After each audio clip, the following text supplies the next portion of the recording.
Hello everyone, I am Shivani Vyas. Today we are going to start the new chapter of the SBM, which is Channels of Distribution. Let's start with the introduction. First of all, we will know about the distribution. Distribution एक ऐसी process है जिसके through कोई भी product manufacturing industry से customer तक पहुंचता है. ऑलराइट, सो ये जो प्रोडक्ट डिस्ट्रीब्यूशन प्रोसेस है इसके अलग अलग चैनल्स होते हैं. इन डिफरेंट चैनल्स के थ्रू ही प्रोडक्ट कस्टमर तक आता है. बेसिकली ये जो चैनल्स की हम बात करने वाले हैं वो डिपेंड करता है कि मैन्युफैक्चरर और कस्टमर की क्या रिक्वायरमेंट है और प्रोडक्ट किस टाइप का है. ठीक है.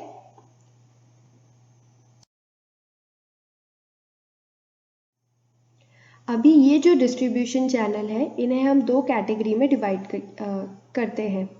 फर्स्ट होता है direct selling and second one is indirect selling. Nowadays both the terms are familiar with all of us. First is direct selling. So as mentioned by their name, अगर product manufacturer से direct customer तक पहुंच रहा है तो उसे हम बोलेंगे direct selling.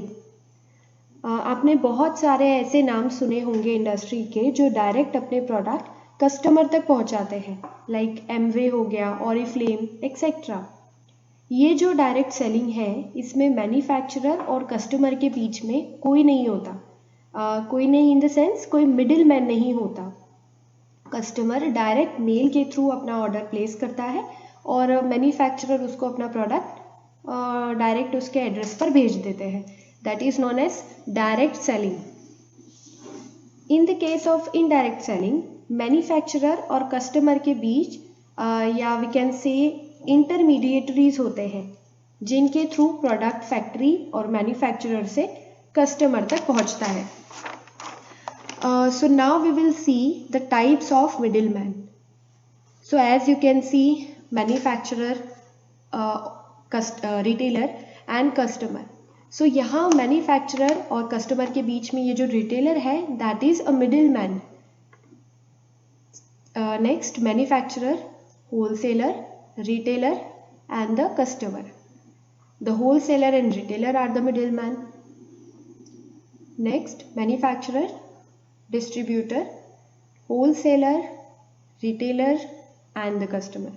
So as you can see, ये जो मैन्युफैक्चरर और कस्टमर के बीच में जितने भी लोग हैं, प्रोडक्ट मैन्युफैक्चरर से कस्टमर तक इन्हीं लोगों के बीच से निकलता है. डिपेंड्स कि प्रोडक्ट किस टाइप का है. Is that clear? Now we will see the types of the middleman. So there are two types of middleman. First is the functional middleman. Second one is merchant middleman. Functional middleman की हम पहले बात करेंगे.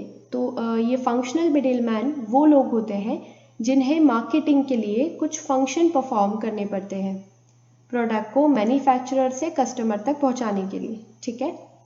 Functional middleman के पास product की ownership right नहीं होते.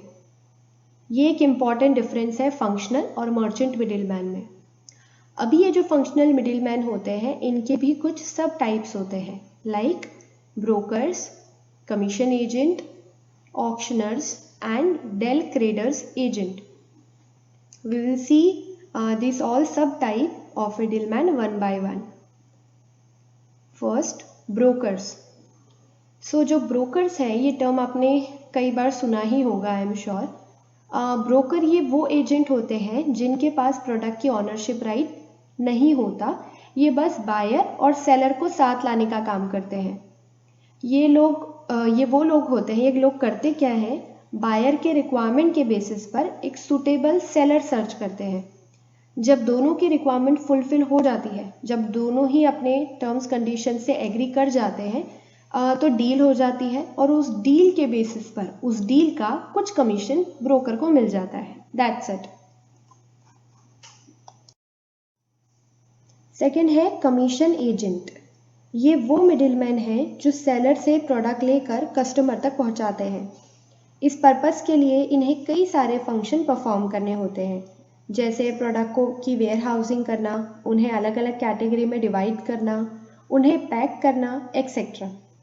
इसमें जितना वो प्रोडक्ट को सेल करेंगे उन्हें उतना ही ज़्यादा कमीशन मिलता है। मीन्स जितना ज़्यादा सेलिंग उतना ज़्यादा कमीशन। ये हमने बात किया कमीशन एजेंट के बारे में। थर्ड है ऑक्शनर्स। ऑक्शनर ये ऑक्शन के प्रिंसिपल के बेसिस पर सेलर से प्रोडक्ट को लेकर डिस्प्ले करते हैं वुड बी बायर्स को।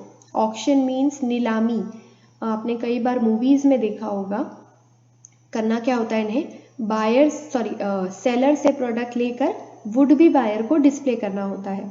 अभी इस प्रोडक्ट की बोली लगाई जाती है। जिस बायर ने प्रोडक्ट की सबसे ज़्यादा बोली लगाई होती है, या वी कैन से जिस बायर से सबसे ज़्यादा पैसा मिल रहा होता है सेलर को, उस बायर को प्रोडक्ट सेल कर देते हैं। इसका कमीशन सेलर ऑक्शनर को दे देता है। फोर्थ आते हैं डेल क्रेडर एजेंट। ये लोग सेलर के लिए एक सुटेबल बायर को सर्च करते ही हैं, साथ ही अपनी रिस्पॉन्सिबिलिटी पर डील करवाते हैं। लाइक इन द केस अगर कोई बायर पेमेंट नहीं कर पाया उस प्रोडक्ट का, तो उसकी रिस्पॉन्सिबिलिटी डायरेक्ट डेल क्रेडर की होती है। इस रीज़न की वजह से ये लोग उसका अलग से कमीशन भी चार्ज करते हैं। ये तो हम डिस्कस कर रहे हैं टाइप्स ऑफ मिडिलमैन, जिसमें हमने फर्स्ट टाइप देखा फंक्शनल मिडिलमैन, और इनके कुछ सब टाइप्स देखे like broker, commission agent, auctioneer and del credere. Second है मर्चेंट मिडिलमैन। इन लोगों को प्रोडक्ट की ऑनरशिप होती है, जैसा हमने प्रीवियस स्लाइड में देखा। Again merchant middleman divided into two category. First wholesaler and the second one is retailer. इस चैप्टर में हमें होलसेलर एंड रिटेलर का डिटेल में स्टडी करना है।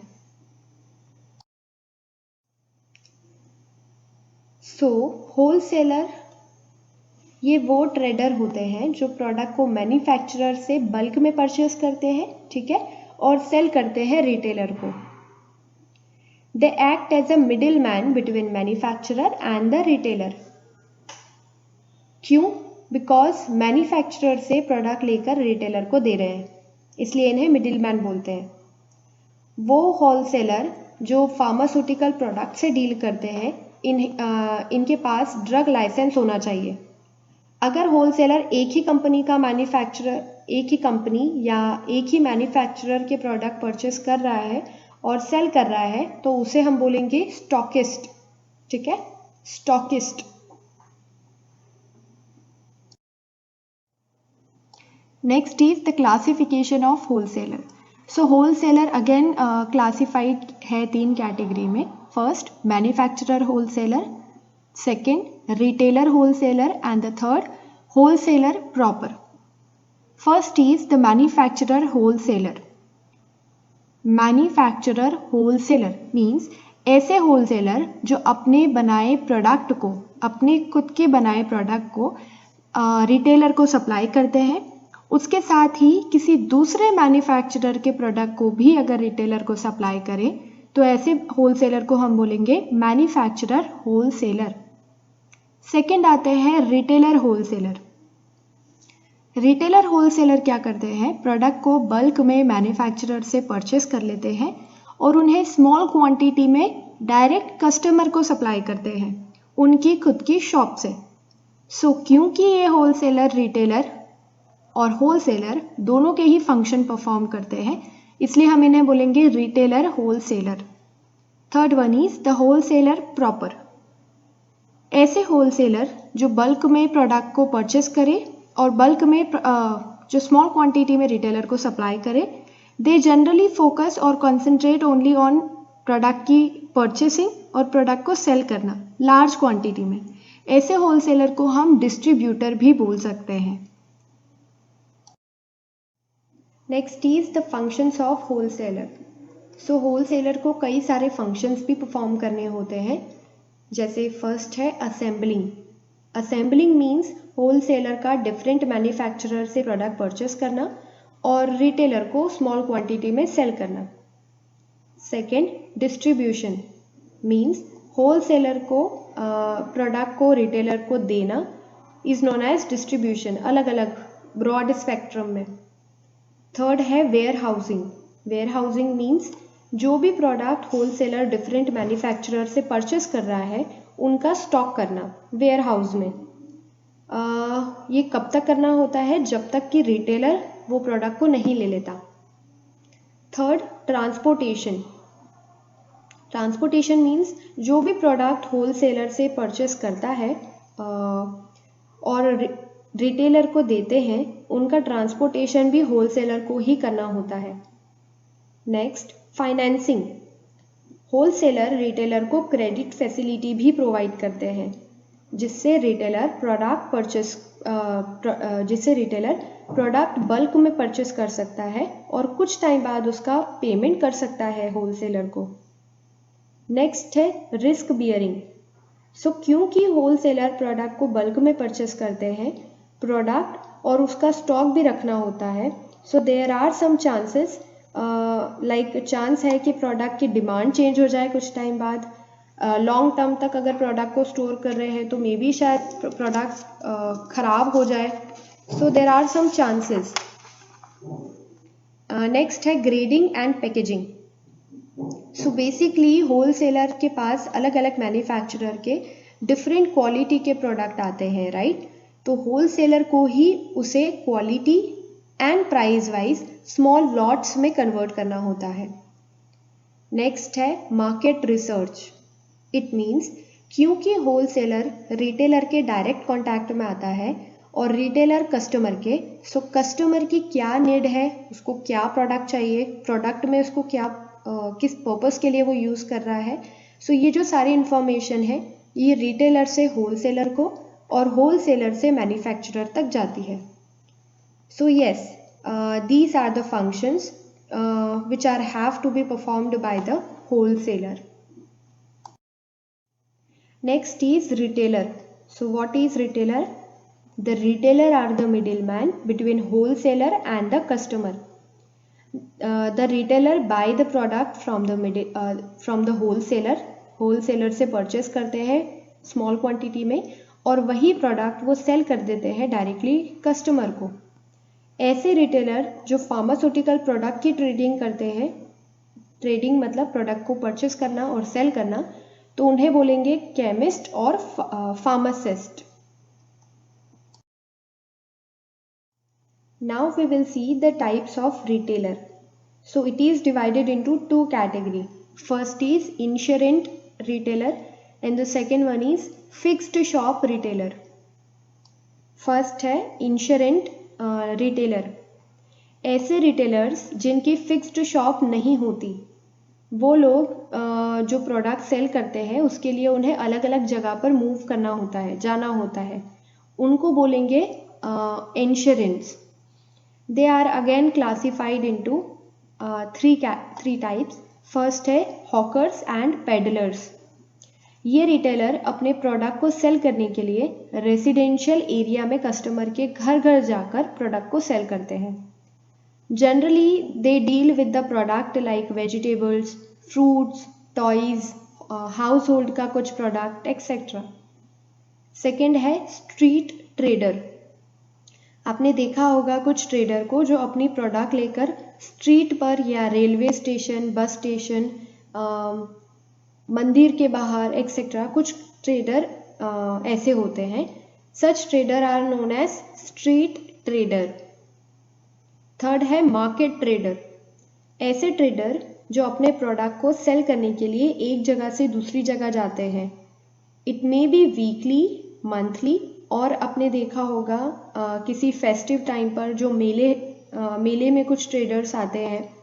So yes, it's all about the types of insurance retailer. Now we will see the second types of retailer, fixed shop retailer.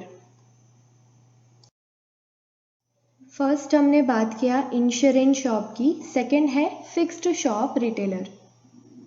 Fixed shop retailer इनके नाम से ही clear है कि ऐसे रिटेलर जिनकी फिक्स्ड शॉप होती है एक फिक्स्ड लोकेशन पर, वो आते हैं इस कैटेगरी में। ठीक, ऐसे रिटेलर रिटेलर को प्रोडक्ट सेल करने के लिए कहीं नहीं जाना होता। इनफैक्ट कस्टमर रिटेलर के पास आते हैं प्रोडक्ट को परचेस करने के लिए। ये जो फिक्स्ड शॉप रिटेलर होते हैं ये भी अगेन टू कैटेगरी में, टू टाइप के होते हैं। First small scale retailer shop, retail shop, and second large scale retail shop. First small scale retail shop. Small scale retailer भी कई टाइप के होते हैं। जैसे फर्स्ट है स्ट्रीट स्टॉल। ऐसे रिटेलर जिनकी फिक्स्ड शॉप होती है मेन स्ट्रीट पर, उन्हें बोलेंगे उन्हें बोलेंगे स्ट्रीट स्टॉल। सेकेंड है सेकेंड हैंड गुड शॉप्स। ऐसे रिटेलर जो सेकेंड हैंड प्रोडक्ट से डील करते हैं वो आते हैं सेकेंड हैंड गुड्स शॉप की कैटेगरी में। जैसे क्लॉथ्स हो गए, बुक्स हो गए, फर्नीचर हो गया सेकेंड हैंड, ऐसे टाइप के शॉप्स को बोलेंगे second hand goods shop. Third one is general store. ऐसे स्टोर जो रेसिडेंशियल एरिया में होते हैं और जो शॉप्स हैं ये सारे प्रोडक्ट, इन शॉप्स में सारे ही टाइप के प्रोडक्ट होते हैं जो डेली लाइफ में रिक्वायर होते हैं। इस टाइप की शॉप को एक सिंगल इंडिविजुअल ही जनरली रन करता है। Next is the single line store. ऐसे स्टोर जो एक सिंगल टाइप के प्रोडक्ट से ही डील करते हैं, जैसे मेडिकल स्टोर जहाँ सिर्फ मेडिसिन्स होती है। ऐसे स्टोर रेसिडेंशियल एरिया में और सेंट्रल मार्केट में भी हो सकते हैं। नेक्स्ट है speciality store. Speciality store means ऐसा कोई प्रोडक्ट जो एक स्पेसिफिक टाइप के प्रोडक्ट, सिर्फ एक सिंगल टाइप के प्रोडक्ट से डील करते हैं। जैसे टॉयज़ हो गया, toys shops, garment shops, etcetera. Next और सेकंड है सेकंड फिक्स्ड रिटेलर शॉप का टाइप है large scale retail shop. Large scale retail shop ऐसी रिटेल शॉप्स होती हैं जिसमें हर टाइप का मटेरियल होता है, चाहे वो एक्सपेंसिव हो चाहे वो चीप हो। इस टाइप की शॉप्स के लिए रिटेलर को ज़्यादा पैसा इन्वेस्ट करना होता है क्योंकि प्रोडक्ट एक्सपेंसिव भी हो सकते हैं इस टाइप की शॉप में। एग्जाम्पल है इस टाइप की शॉप के like departmental store, multiple shops और chain stores. Next is the functions of retailer. So there are some functions which has to be performed by the retailer. First is a wide choice to customer. So basically जो retailer होते हैं उन्हें अलग अलग brand के अलग अलग type के प्रोडक्ट को रखना होता है so that कस्टमर के पास चूज़ करने के लिए वैरायटी हो, और रिटेलर को पता भी होना चाहिए कि कौन सा प्रोडक्ट कस्टमर की रिक्वायरमेंट को फुलफिल करेगा अगर कस्टमर उससे पूछता है। Second, ready stock.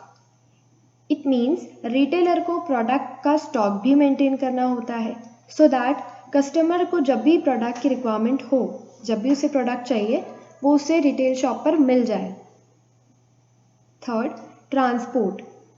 So generally तो होलसेलर अपना प्रोडक्ट रिटेलर को उनके ट्रांसपोर्टेशन के थ्रू ही पहुंचा देते हैं, बट समटाइम्स रिटेलर को प्रोडक्ट मिलते हैं होलसेलर से। सो होलसेलर के गोडाउन से रिटेल शॉप तक प्रोडक्ट को लाने तक पहुंचाने का अरेंजमेंट भी, ट्रांसपोर्टेशन का जो भी होता है वो भी रिटेलर को ही देखना होता है। Next is risk bearing. So क्योंकि रिटेलर को स्टॉक मेंटेन करना होता है अलग अलग प्रोडक्ट का, उसकी वजह से उसको बहुत सारी रिस्क होती है। जैसे प्रोडक्ट रखा ख़राब हो जाए या चोरी हो जाए, उसकी आग लग जाए, etcetera. Next is the finance. Finance means जैसे होलसेलर रिटेलर को क्रेडिट फैसिलिटी देते हैं वैसे ही रिटेलर कस्टमर को भी ये फैसिलिटी प्रोवाइड करते हैं।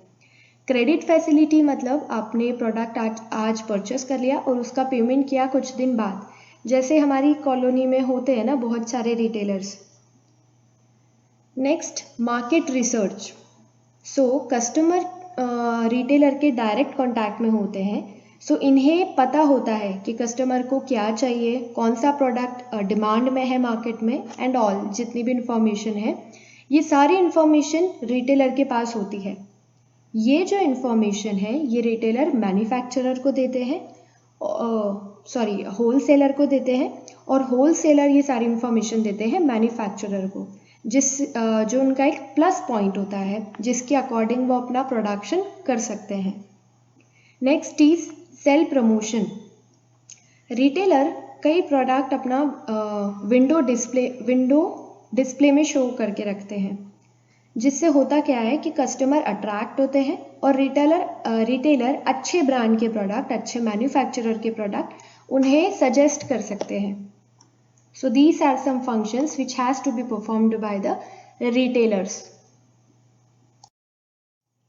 Next is the comparison between the wholesaler and the retailer. So there are some differences, like first, wholesaler जो होते हैं वो मैन्युफैक्चरर और रिटेलर के बीच के मिडिलमैन होते हैं। सिमिलरली जो रिटेलर होते हैं वो मिडिलमैन होते हैं between the wholesaler and the customer. Wholesaler generally large scale business से डील करते हैं और जो रिटेलर होते हैं वो स्मॉल स्केल बिजनेस से डील करते हैं। थर्ड, होलसेलर मैन्युफैक्चरर से प्रोडक्ट परचेस करता है और रिटेलर को सेल कर देता है। सो बेसिकली यहाँ पर रीसेल हो रही है प्रोडक्ट की। इन केस ऑफ रिटेलर ये होलसेलर से प्रोडक्ट परचेस करते हैं और कस्टमर को दे देते हैं for their consumption. Fourth, wholesaler का लोकेशन इतना ज़्यादा इम्पॉर्टेंट फैक्टर नहीं होता, वेयर एज रिटेलर की लोकेशन बहुत ज़्यादा इम्पॉर्टेंट होती है। Fifth, wholesaler generally specific type के प्रोडक्ट से डील करते हैं, वेयर एज जो रिटेलर होते हैं वो अलग अलग ब्रांड के अलग अलग टाइप के प्रोडक्ट सेल करते हैं। सिक्स्थ, होलसेलर अपने प्रोडक्ट को विंडो डिस्प्ले में नहीं रखना होता है, वेयर एज जो रिटेलर होते हैं वो अपने प्रोडक्ट को विंडो डिस्प्ले में शो करते हैं to attract the customers. Next, wholesaler product की आफ्टर सेल सर्विस प्रोवाइड नहीं करते। एक बार आपने प्रोडक्ट खरीद लिया, उसके बाद उस प्रोडक्ट से कुछ रिलेटेड कोई प्रॉब्लम आती है तो उसकी रिस्पॉन्सिबिलिटी आपकी, मतलब कस्टमर की। पर जो रिटेलर होते हैं वो आफ्टर सेल भी सर्विस प्रोवाइड करते हैं, जिससे कस्टमर को कॉन्फिडेंट होता है कि जहाँ से वो प्रोडक्ट परचेस कर रहा है वो सही है। नेक्स्ट, होलसेलर कस्टमर के डायरेक्ट कॉन्टैक्ट में नहीं होते, वेयर एज जो रिटेलर होते हैं वो कस्टमर के डायरेक्ट कॉन्टैक्ट में होते हैं। Next and the last, wholesaler को प्रोडक्ट परचेस करने के लिए ज़्यादा इन्वेस्टमेंट करना होता है, कैपिटल इन्वेस्टमेंट करना होता है, वेयर एज जो रिटेलर होते हैं उनका investment as compare to wholesaler थोड़ा कम होता है। So these are some basic differences between the wholesaler and the retailer. Next heading है रिटेल डिपार्टमेंटल स्टोर। ये generally large scale retail shop होती है। इनका मेन ऑब्जेक्टिव होता है कस्टमर का सेटिस्फैक्शन। कस्टमर सेटिस्फैक्शन के लिए ये जो लार्ज स्केल शॉप्स होती हैं ये वाइड रेंज के प्रोडक्ट को स्टोर करते हैं एक ही जगह पर, सो दैट कस्टमर को इधर उधर परेशान नहीं होना पड़े, उन्हें जो भी प्रोडक्ट चाहिए वो एक ही जगह पर मिल जाए। इस रिटेल डिपार्टमेंटल स्टोर के कई सारे एडवांटेजेस और डिसएडवांटेजेस हैं। हम फर्स्ट देखेंगे एडवांटेजेस। जैसे फर्स्ट, कस्टमर को कन्वीनियंस होता है शॉपिंग में, क्योंकि उन्हें जो भी प्रोडक्ट चाहिए वो उन्हें एक ही, या जो भी उनकी रिक्वायरमेंट है वो उन्हें एक ही जगह पर मिल जाती है। Second, retail departmental store large variety के प्रोडक्ट को स्टोर करता है, जिससे कस्टमर को चूज करने के लिए भी ऑप्शन होता है कि उन्हें कौन सा प्रोडक्ट चाहिए।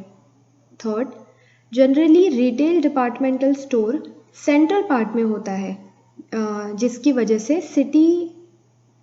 वजह से कस्टमर को कन्वीनियंट होता है कि वो इजीली वहाँ तक पहुँच सके। नेक्स्ट, रिटेल डिपार्टमेंटल स्टोर क्योंकि प्रोडक्ट बल्क में परचेस करते हैं तो उन्हें प्रोडक्ट रीजनेबल प्राइस में मिल जाता है, जिससे उन्हें प्रॉफिट भी मिल जाता है।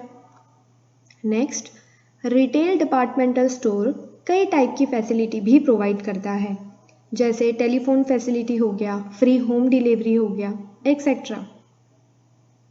There are some disadvantages also, like first, rental departmental store को शॉप रन करने के लिए काफ़ी ज़्यादा कैपिटल इन्वेस्ट करना पड़ता है।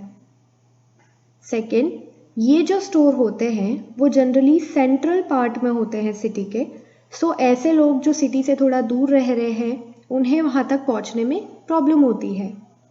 नेक्स्ट, क्योंकि ये जो स्टोर होते हैं वो कई सारी फैसिलिटी प्रोवाइड करते हैं, इसकी वजह से उन्हें ओवरहेड एक्सपेंसेस भी होते हैं। ये जो ओवरहेड एक्सपेंसेस है उसे रिकवर करने के लिए रिटेल डिपार्टमेंटल स्टोर प्रोडक्ट को ज़्यादा अमाउंट में सेल करते हैं। नेक्स्ट, रेंटल डिपार्टमेंटल स्टोर को उनके एम्प्लॉयज़ ही रन करते हैं, कंट्रोल करते हैं, जिसकी वजह से जो ऑनर होते हैं वो कस्टमर के कांटेक्ट में नहीं आते, वो कस्टमर से एक प्रॉपर रिलेशन मेंटेन स्टैब्लिश नहीं कर सकते। इस चैप्टर का नेक्स्ट हेडिंग है मल्टीपल शॉप्स और चेन स्टोर।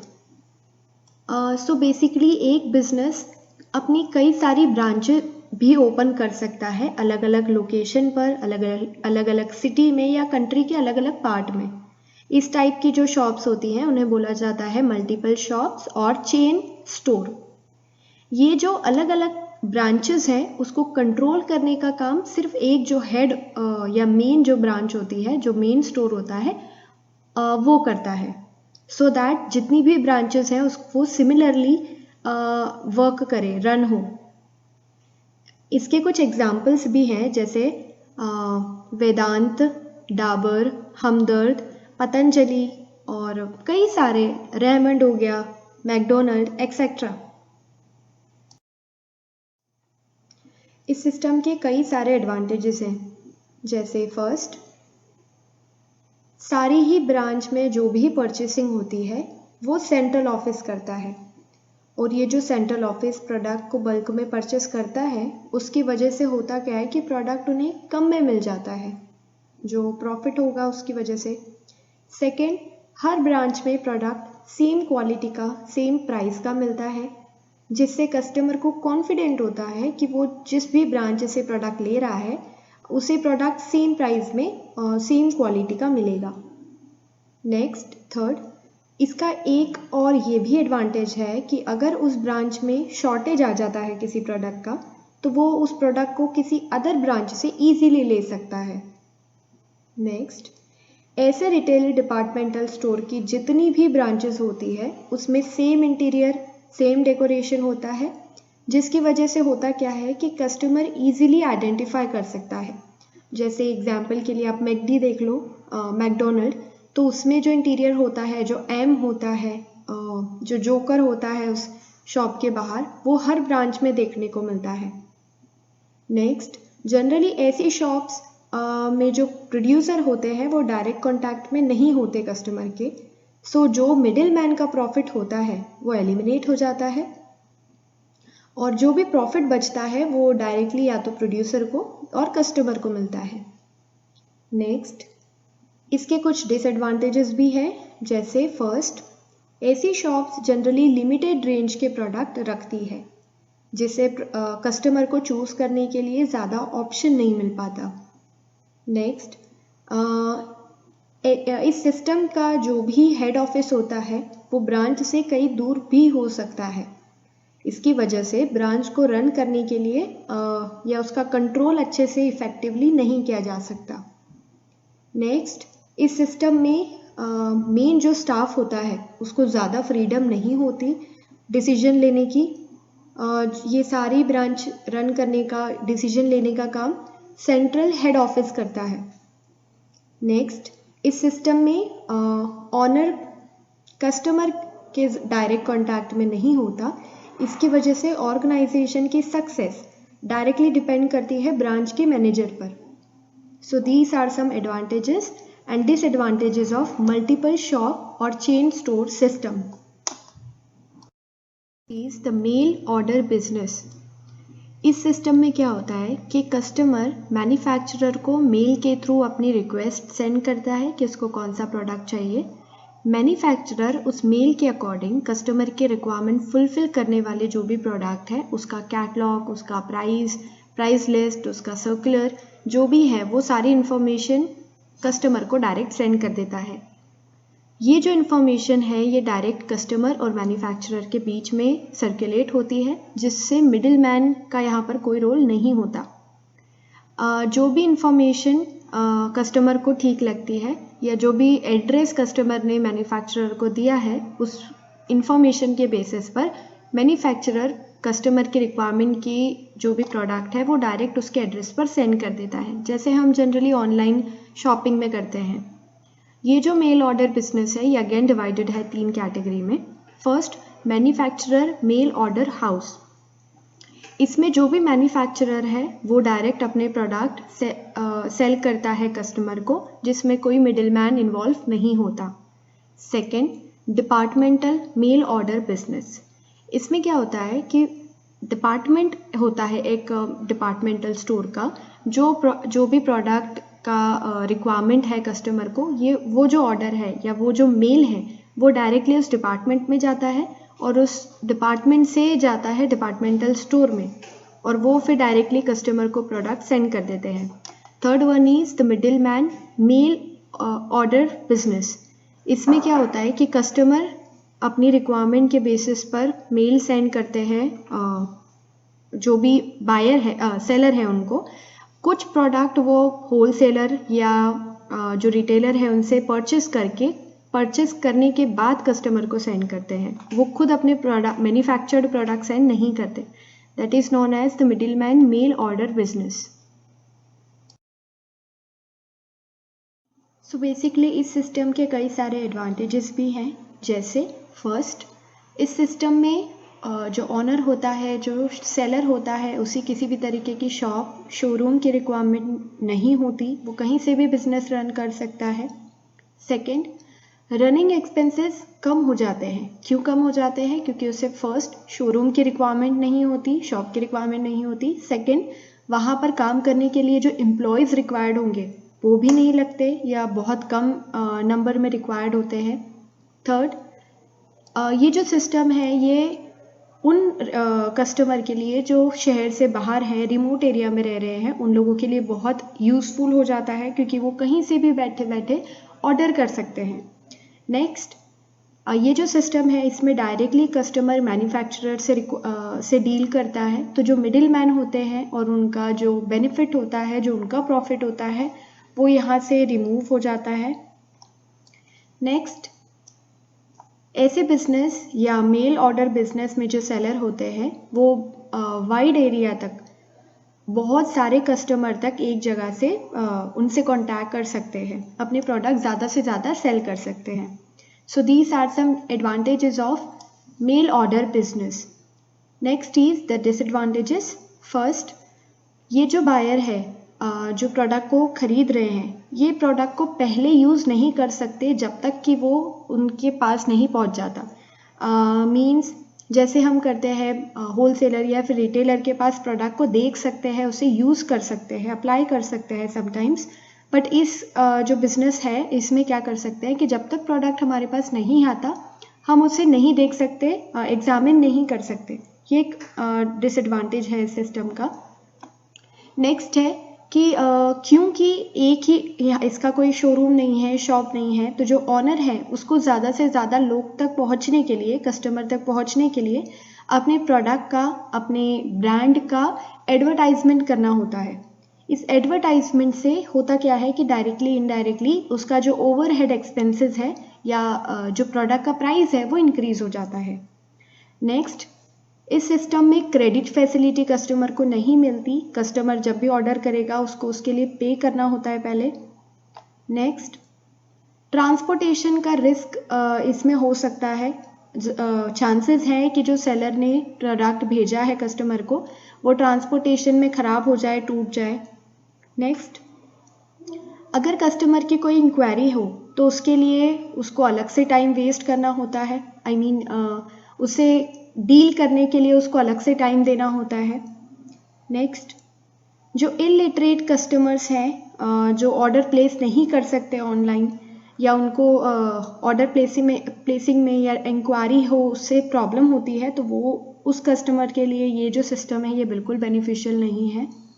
नेक्स्ट, इसमें चांसेस हैं कि जो सेलर है वो डिसऑनेस्ट हो सकता है, चीटिंग कर सकता है।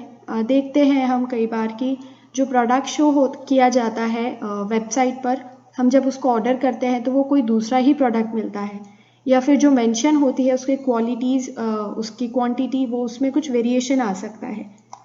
नेक्स्ट, यहाँ पर पर्सनल कांटेक्ट नहीं होता मैन्युफैक्चरर का, सो इसमें चांसेस है कि कस्टमर किसी दूसरे ब्रांड के ऊपर स्विच कर जाए। So these are some disadvantages of mail order business system. Thank you for your attention.